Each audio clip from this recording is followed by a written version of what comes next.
பிப்ரவரி 17. So இந்த February 17 பார்த்தீங்கன்னா national random acts of kindness டேங்கிறாங்க. ஸோ ஒருத்தர் இன்னொருத்தர்கிட்ட கைண்டாக இருக்கணும் அப்படிங்கிற ஒரு விஷயத்தை வந்து நம்ம சக மனுஷங்களை வந்து மரியாதையாக ட்ரீட் பண்ணணும், கைண்டாக நடத்தணும் அப்படிங்கிற ஒரு விஷயத்தை வந்து ஒரு பர்பஸை கிரியேட் பண்ணக்கூடிய நாளாக தான் வந்து இந்த பிப்ரவரி 17 இருக்குது. அதே மாதிரி இந்த நாளை பார்த்தீங்கன்னா குளோபல் டூரிசம் ரீசைலன்ஸ் டே அப்படிங்கிறாங்க. உலக அளவில் டூரிசம் வந்து நிறைய நம்ம என்கரேஜ் பண்ணணும். ஒவ்வொரு நாட்டோட பொருளாதாரம் பார்த்தீங்கன்னா ஒரு முக்கியமான ஒரு பங்கு வந்து டூரிசத்தை நம்பி இருக்குது.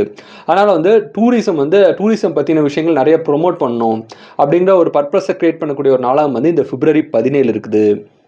அதே மாதிரி இந்த நாளை பார்த்தீங்கன்னா நேஷனல் கேபேஜ் டேங்கிறாங்க. கேபேஜுங்கிறது முட்டைக்கோசு. ஸோ உலகத்தில் உள்ள பலவிதமான முட்டைக்கோசோட அந்த நன்மைகளை பற்றி நம்ம தெரிஞ்சுக்கணும். முட்டைக்கோஸ் வந்து நம்ம நல்லா சாப்பிடணும் அப்படிங்கிற ஒரு விஷயத்தை கிரியேட் பண்ணக்கூடிய ஒரு நாளாக தான் வந்து இந்த நாள் இருக்குது. ஸோ இது போக இந்த பிப்ரவரி 17 உங்களுக்கு வேறு ஏதாவது டே தெரிஞ்சால் கமெண்ட் பண்ணுங்கள். இந்த நாள் இந்த உலகத்தில் யாரோ ஒருத்தருக்கு பிறந்த நாளாக இருக்கும். உங்களுக்கு பிறந்த நாளாக இருந்தால் உங்களுக்கு என்னோட இனிய பிறந்தநாள் வாழ்த்துக்கள். So happy birthday to you. Thank you.